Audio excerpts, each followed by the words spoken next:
Oke, jadi ada pertanyaan nih Kak, kayaknya si Haris Rinaldi ini semangat banget nih malam hari ini Kak ya. Mungkin saya coba bacakan ya Kak. Assalamualaikum Kak, perkenalkan saya Haris dari Serdang, Bedagai, Tebing Tinggi. Ini di mana ya Kak Haris ya? Kebetulan karena kita dari Jambi jadi agak lumayan asing ya. Daerah ini Serdang, Bedagai, Tebing Tinggi. Izin bertanya, dari Medan. Jauh ternyata. Jauh sekali Kak Haris ini belajar. Lanjut ke pertanyaannya. Izin bertanya nih sama Kak Yunita, menurut Kakak, bagaimana sih cara cara membuat karya tulis ilmiah agar menghasilkan karya tulis yang berkualitas dan relevan dengan situasi saat ini tanpa menjiplak dan plagiat? Eh, Sebenarnya ada beberapa pertanyaan sih Kak dari Haris Rinaldi ini. Pertama, singkatnya biar karya tulis berkualitas itu gimana sih biar nggak plagiat juga gitu. Terus, bagaimana sih kita tahu artikel itu ilmiah dan dapat dibuktikan kebenarannya? Yang ketiga, ini banyak sekali ya Kak ya. Kayaknya pertanyaan ini jadi sesi diskusi lanjutan nih. Terus, menurut Kakak bagian yang tersulit dalam karya tulis ilmiah itu bagian apa gitu? Dan bisa nggak karya tulis ilmiah itu dikolaborasikan dengan non ilmiah? Kira-kira Kak Yunita nanggung nggak ya kalau pertanyaannya langsung dijawab sebanyak itu Kak? Banyak banget ya Mbak Susan Heeh. ya. Atau mau dijawab sebatas itu dulu biar nanti nggak buyar fokusnya. Iya, kayaknya tadi yang saya ingat gimana cara menulis esai yang berkualitas gitu ya, biar nggak plagiat. Itu Bagian dulu ya yang saya jawab ya, satu-satu. Oke, gimana cara buat esai yang berkualitas dan nggak terkesan plagiat? Jadi, em, biar esai kita itu tidak plagiat, tidak mengandung plagiarisme, kita kadang diminta melampirkan bukti plagiarisme teman-teman, tapi ada juga yang nggak diminta gitu ya. Jadi kita bisa buka aja di Google gitu kan, cek plagiarisme. Nah, cek gitu, plagiat nggak tulisan kita? Nah, kalau isi tulisannya plagiat, tinggal di parafrase. Parafrase itu kita gunakan dengan kalimat kita sendiri, tapi maknanya sama. Misal teman-teman ngambil dari jurnal A, ya kan, tentang definisi pertanian jiplak ngambil gitu kan. Nah, kalau kita cek dari plagiarisme, itu muncul plagiarismenya defect gitu. Jadi gimana caranya nggak plagiarisme dengan kita jiplak abis tadi ya kita parafrase dengan menggunakan bahasa kita sendiri tapi maknanya sama itu tadi. Kalau dari segi tulisannya. Terus kalau dari segi idenya yang tadi kita bisa um, ATM, amati, tiru dan modifikasi gitu teman-teman. Jadi kayak tadi ya ada dry bed tadi gitu kan. Itu diciptakan oleh mahasiswa IPB, mungkin teman-teman bisa ciptakan sampo yang basisnya tanpa dibilas, dia kan tinggal disemprot-semprot aja gitu. Tapi bisa menghilangkan ketombe gitu kan, atau menghilangkan yang lain-lain dengan komposisi yang sama, kemudian dibuat sama produk yang berbeda. Bisa teman-teman gitu. Itu diaplikasikannya kalau diabetes tadi di tubuh, di badan gitu. Kalau misalnya teman-teman di aplikasinya di rambut, mana tahu bisa. Nah, itu menjadi inovasi baru yang tidak plagiat. Padahal kita mengambil ide orang lain. Jadi tinggal di ATM, amati, tiru, dan modifikasi. Sama kayak tadi kasusnya di ide sabun kertas kulit nanas gitu kan. Oh ternyata ada yang sudah pernah buat sakunah atau kulnah tadi gitu kan. Teman-teman buat sabun keras dari limbah kulit nanas. Sudah pernah ada, sudah pernah juara. Kemudian teman-teman ingin mengambil ide yang sama, pepper shop juga, tapi dari bahan dasar yang berbeda. Bisa, entah itu dari kulit pinang gitu kan, atau dari kulit kayu manis tadi gitu. Bisa gitu. Jadi sabun kertas kulit kayu manis, bisa kayak gitu. Jadi itu kalau dari segi ide biar kita nggak plagiat. Tinggal dimodifikasi. Jadi pakai pakai teknik ATM gitu ya. Haris ya. Ya, terus itu Oke. baru satu pertanyaan ya Kak ya. Tapi kita senang ada peserta yang seantusias ini Mm-mm. hingga banyak memunculkan pertanyaan. Jadi sebenarnya semakin banyak pertanyaan itu semakin serius mengikuti jalannya diskusi ya Kak ya. Iya. Kak Haris ya tadi lupa namanya. Kak Haris Rinaldi. Nanti kalaupun nggak sempet, maksudnya nggak selesai, mungkin nanti Kak Haris juga bisa menghubungi Kak Yunita ya. Iya. Terus kalau bagian tersulit dalam membuat sebuah karya ilmiah itu bagian apa Kak? Dan kenapa? Itu yang menjadi hal yang paling sulit gitu. Hmm. Yang paling sulit dalam menulis ilmiah sifatnya entah itu esai ilmiah, karya tulis ilmiah, artikel, PKM gitu ya, yang sifat-sifatnya ilmiah karena kita mainnya data. itu yang pasti yang pertama menentukan ide yang out of the box gitu. Jadi kalau misalnya buat ide itu hal yang paling lama kayaknya ya, kalau dari saya pribadi, mungkin kalau teman-temannya sudah pernah ikutan event, mungkin ada cara atau tips trik yang mudah untuk menentukan ide ya. Kalau dari saya sendiri itu saya harus benar-benar matang untuk menentukan ide, baru saya bisa garap tulisannya gitu teman-teman. Jadi untuk ide sendiri saya bisa mereview atau melihat dari proposal teman-teman yang sudah pernah juara. Misal nih, saya ingin ikutan lomba TKM gitu kan. Untuk nentuin idenya gimana gitu kan, biar tulisan saya itu juga diterima di mata dewan juri. Jadi caranya dengan saya download gitu kan, eh, teman-teman yang sudah pernah juara atau finalis timnas gitu, saya download tuh banyak di Google ya, kalau kita download bisa. Nah, kita baca tuh judul-judul mereka, dibaca gitu kan, tinggal kita ATM tadi gitu. Jadi itu, yang paling sulit ide, kemudian yang kedua adalah mengambil data. Jadi kalau misalnya kita ngambil idenya itu tentang gambut gitu ya, misalnya kita gambut di Jambi nih, itu kan agak susah tuh nyari datanya teman-teman kayak gitu, karena nggak banyak orang yang meneliti tentang gambut, paling cuma sekedarnya aja bahas datanya. Jadi sementara kita butuh data yang banyak misalnya gitu. Jadi caranya gimana? Caranya ya kita memang harus ambil dari sumber yang lain. Jadi nggak cuma terpatok ke dalam data jurnal. Bisa jadi data gambut itu ada di buku, ya, main ke perpustakaan. Mana tahu orang-orang yang sudah meneliti gambut itu orang-orang yang ini ya penelitian yang udah lama kayak gitu kan. Penelitian terbaru belum pernah ada gitu peneliti gambut. Nah, jadi kita bisa ngambilnya dari buku, main ke perpustakaan gitu ya, untuk mengambil data-datanya. Itu sih hal yang paling sulit, ide sama data. Kalau dari saya pribadi, gitu ya Haris ya. Hmm. Insya Allah Haris ini. Ini kayaknya kalau jadi mahasiswa A ya nilainya. Ya, karena banyak bertanya Kak ya. Hmm. Terus ini lanjut ke pertanyaan selanjutnya, ini mungkin agak berbeda ya dari Haris juga. Menurut Kakak bagaimana jika karya tulis ilmiah dikolaborasikan dengan karya tulis non-ilmiah? Nah, kenapa sih juga karya tulis non-ilmiah itu lebih menarik dan populer daripada karya sorry. Kenapa karya tulis non-ilmiah lebih menarik dan populer daripada karya tulis ilmiah di era digitalisasi seperti saat ini gitu kan. Jadi ini lebih cenderung membandingkan antara karya tulis non-ilmiah sama karya tulis ilmiah. Monggo Kak. Gitu. Ini karya tulis yang dibahas ya, bukan esai. Jadi kalau kita ngomongin karya tulis ilmiah, itu nggak ada karya tulis non ilmiah Haris. Nah, kalau yang non ilmiah tadi esai. Nah, esai kan ada banyak jenisnya ya, ada esai narasi, deskriptif, eksploratif. Nah, itu kita pakai opini kita pribadi gitu. Kita nulisnya pakai opini, pakai gagasan kita tanpa kita kaitkan dengan data-data atau fakta-fakta yang ada di lapangan. Tapi kalau bahas KTI, karya tulis ilmiah, KTI itu kan katanya karya tulis ilmiah ya, nggak ada yang karya tulis tok aja gitu kan. Nah, itu pasti dia data-data, fakta-fakta kayak gitu. Bahkan lebih menarik malah ya di kalangan mahasiswa ya, jarang banget orang-orang yang ngadain lomba nulis itu eh, ajangnya karya tulis yang non ilmiah, pasti yang ilmiah kayak gitu, jarang banget dijumpai. Tapi kalau yang esai tadi itu banyak. Kalau misalnya teman-teman mau ngelamar beasiswa kan nggak pakai esai ilmiah ngelamarnya, tapi teman-teman diminta untuk buat esai narasi pribadi gitu. Jadi kita nggak pakai data-data. Nggak mungkin kita mau ngelamar esai beasiswa, kemudian kita masukin data jurnal gitu kan, data buku, itu nggak payah gitu ya. Jadi yang non ilmiah tadi sifatnya lebih ke esai Haris ya. Kalau karya tulis itu kebanyakan ilmiah gitu.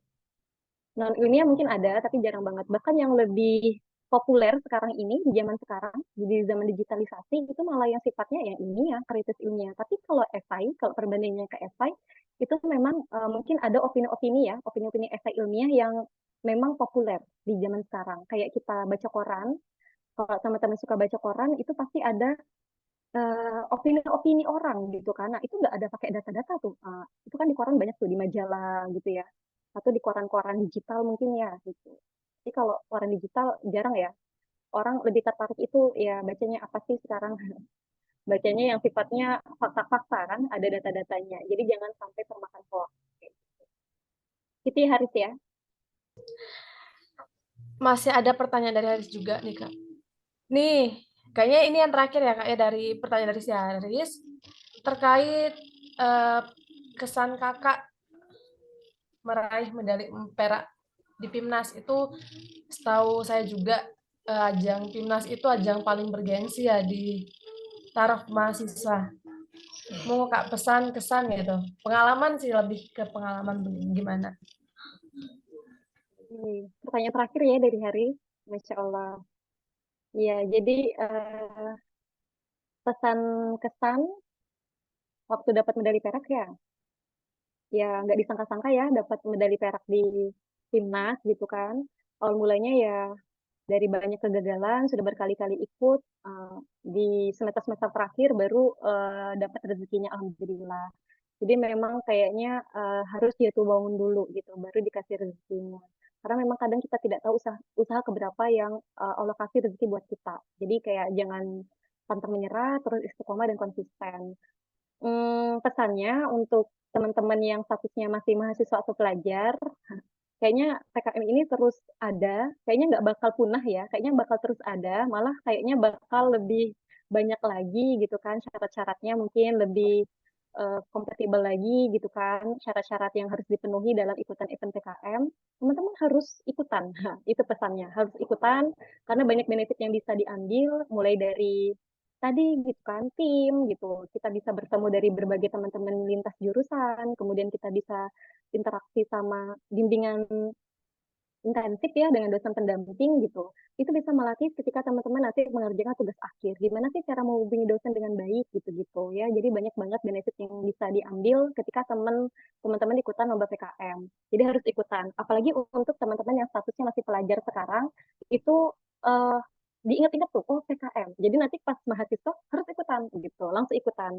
Jadi walaupun masih maba, belum tahu apa itu PKM, kayak saya dulu ya, saya maba yang diajakin senior ikutan PKM, belum tahu benefitnya apa, cuman sekedar ikutan, disuruh nulis ini tulis aja, gitu kan, ngerasa perfect tulisan kita, padahal amburadul ya, setelah dibaca ulang, semeraut gitu. Nggak apa, kayak gitu kan.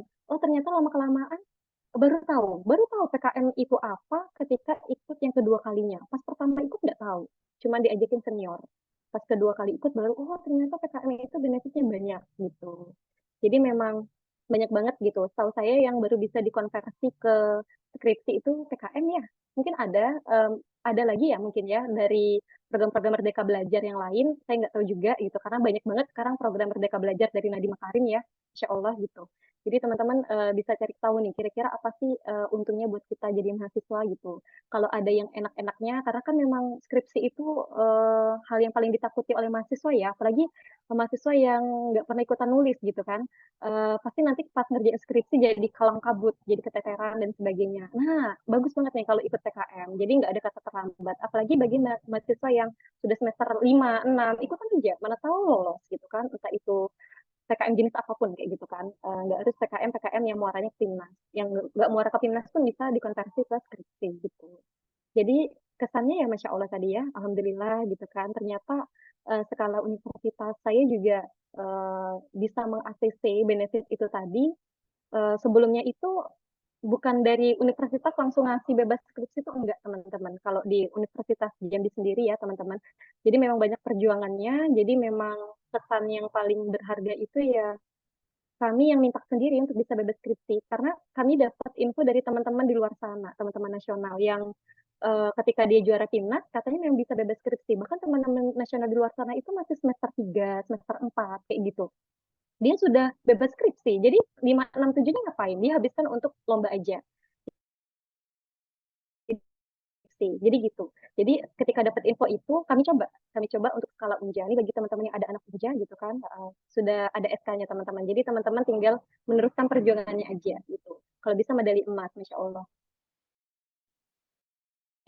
Itu alhamdulillah diajukan di ACC gitu kan sama Pak Sutrisno ya, apa Sutrisno ya, mantan rektor kita ya kayak gitu ya, Masya Allah ya Bapak itu pas zamannya Bapak Sutrisno jadi rektor itu di ACC dikasih 3 benefit malah. Jadi kami ngumpulin bukti-bukti dulu, kami ngumpulin koran-koran, ternyata mahasiswa IPB misalnya UGM atau apa gitu ya Unpad itu bisa bebas skripsi loh Pak gitu kan. Kami kumpulin data-data beritanya, kami ajukan, ternyata di ACC.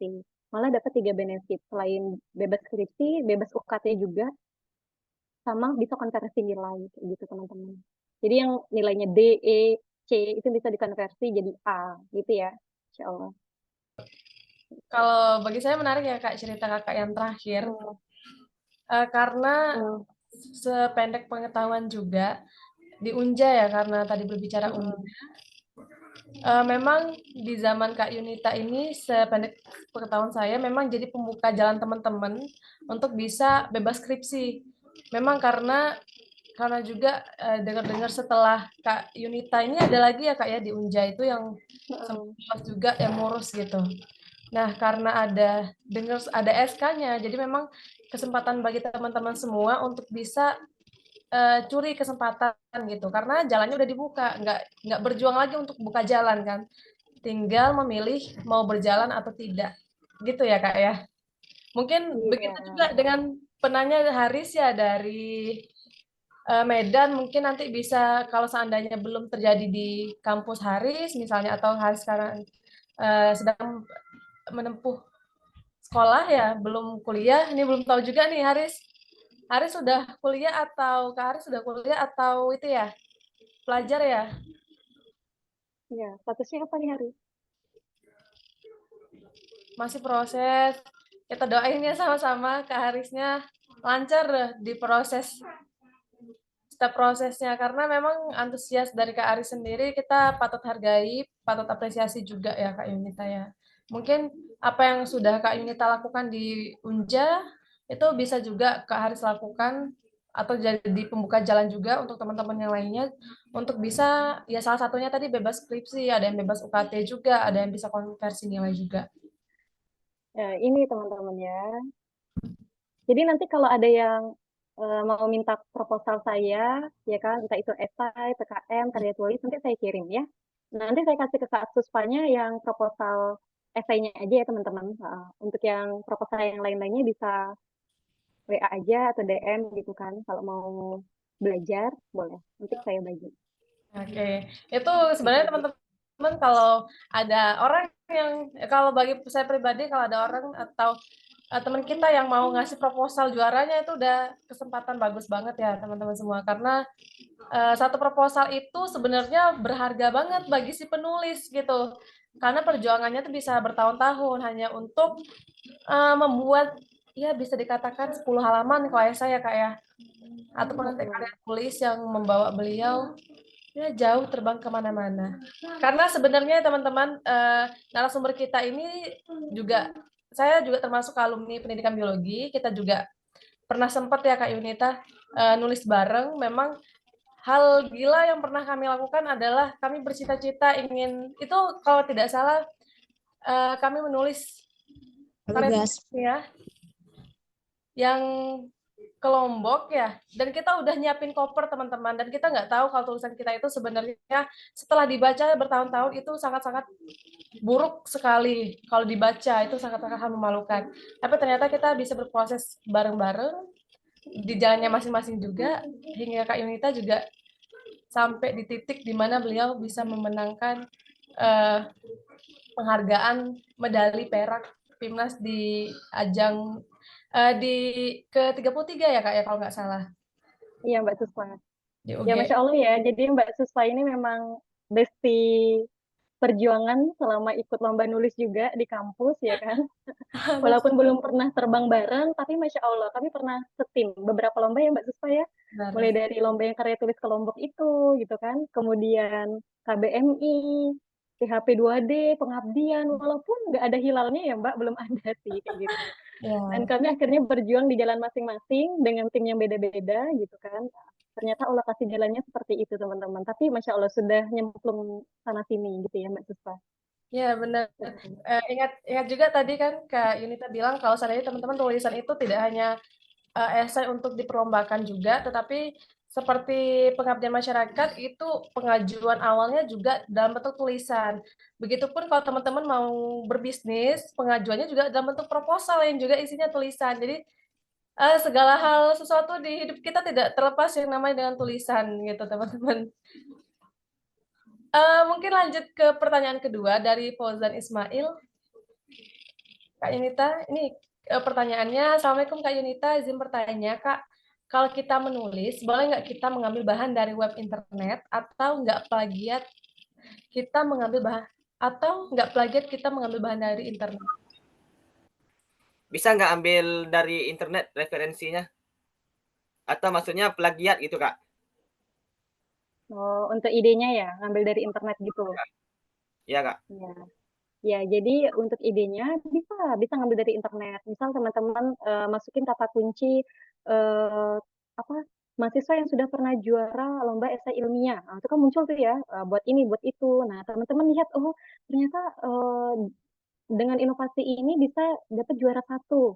Ambil, nggak apa-apa. Tapi tadi pakai teknik ATM, diamati, ditiru, dan dimodifikasi. Jadi jangan eh, plek plek kita ambil, copy paste, kemudian jadikan inovasi kita, tulisan kita, nah itu terkesan plagiat. Jadi biar nggak plagiat, plagiat itu meniru ya, artinya meniru karya orang lain. Jadi kita parafrase atau kita ubah, kita modifikasi. Gitu ya, Fauzan ya. Jadi boleh aja ngambil dari internet, misal tuh ngambil dari yang tadi ya contohnya sabun kertas kulit nanas yang sudah pernah dibuat, anggaplah itu dibuat di Makassar, kemudian kita pengen buat di Jambi gitu kan, karena kita anak Kerinci, jadi kita buatnya dari kayu manis, boleh aja, nggak masalah gitu. Sama-sama sabun kertas kan, tapi yang beda hanyalah bahannya aja gitu. Bahan dasarnya aja yang beda, nggak apa-apa, nggak jadi masalah. Hmm, nggak masalah Fauzan. Heeh, gitu ya. Berarti nggak plagiat, Kak? Oh, kalau plagiat nggak terkesan plagiat, nggak meniru. Jadi kita nggak meniru. Bahkan ada teman saya yang pernah lomba inovasi, itu dia plek ketiplek ngambil bener, cuma diubah nama produk. Dia buat apa ya waktu itu ya, kalau nggak salah, buat makanan gitulah ya, makanan dari kulit nanas juga, dari kulit nanas. Tapi dia ubah nama produknya aja. Itu sudah pernah dibuat di daerah Jawa, kalau nggak salah, dia buat di Jambi karena itu belum pernah ada. Jadi memang makanan kering yang dari olahan daging nanas itu belum pernah ada. Selama ini kan nanas itu kan makanannya basah sifatnya ya. Kalau yang kering belum ada, snack-snack itu belum ada. Dia buat cuman diganti nama produknya aja. Itu nggak terkesan plagiat karena memang di Jambi belum pernah ada gitu. Kecuali kita buatnya dengan nama produk yang sama, kemudian dengan kemasan yang sama pula, rasa yang sama. Itu benar plagiat. Tapi kalau misalnya kita ubah-ubah dikit gitu kan, entah dari segi rasa, nama produk, kemasan, gitu ya, itu nggak terkesan plagiat. Jadi nggak jadi masalah gitu. Asal kita sebutin keunggulan produk kita itu apa dibanding produk yang sudah pernah ada. Sebutin keunggulannya apa. Walaupun itu cuman sedikit ya, entah itu dua keunggulan nggak jadi masalah. Jadi nggak terkesan plagiat atau meniru karya orang lain. Kalau kita bisa nyebutin keunggulan inovasi kita itu apa dibanding produk yang sudah pernah ada. Gitu ya, Fauzan. Oke, Ya, terima Kak. kasih. Teman-teman, karena sebenarnya waktunya udah lewat ya. Jadi mohon maaf sekali pertanyaannya. Mungkin tadi ada pertanyaan teman-teman yang sempat kepikiran dan ternyata sudah masuk ke pertanyaan teman-teman sebelumnya. Semoga itu bisa menjadi jawaban juga. Tapi kalau seandainya ada pertanyaan lagi yang ternyata masih belum, teman-teman ngerasa belum puas dan ingin ditanyakan, Kak Yunita membuka diri teman-teman, nanti bisa hubungi panitia aja kalau mau minta kontak beliau atau bisa menghubungi Instagram beliau dan media sosial lainnya.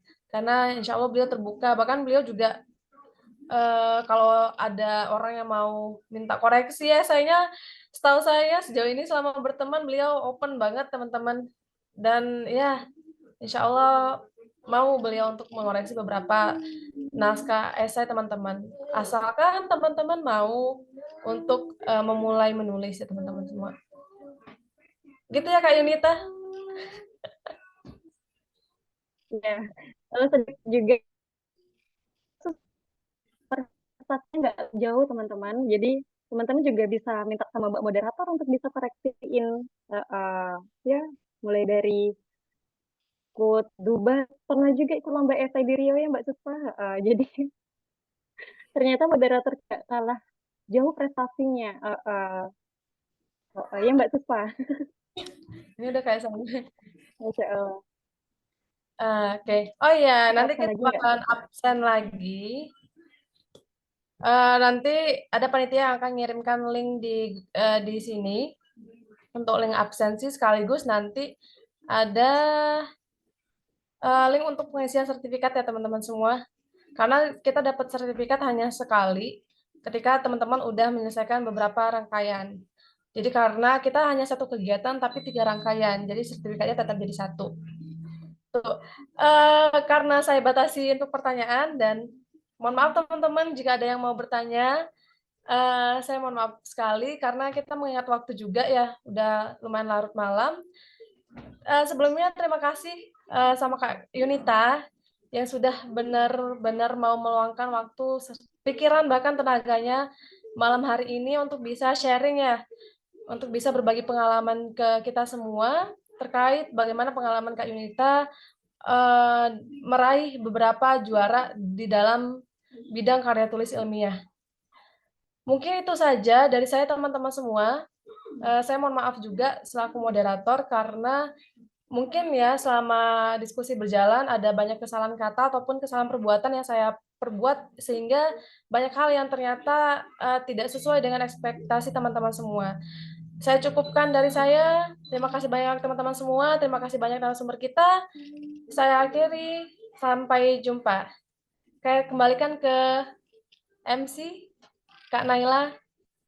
Baik, terima kasih kepada kakak yang sudah memberikan materi, Kak Yunita Puspita, dan juga terima kasih banyak kepada moderator kita pada malam hari ini, Kak Suspa Yusmita.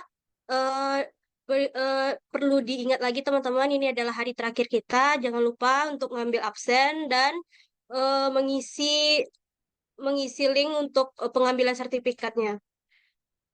Oleh karena itu teman-teman, karena hari ini merupakan hari terakhir sekaligus hari penutupan bagi tiga, tiga, 3 minggu selama acara kita berlangsung. Oleh karena itu, mari kita dengarkan sepatah dua patah kata dari Ketua Sentra Muda Kerinci, yaitu Bang Febrian. Kepada Bang Febrian, disilahkan. Oke, baik.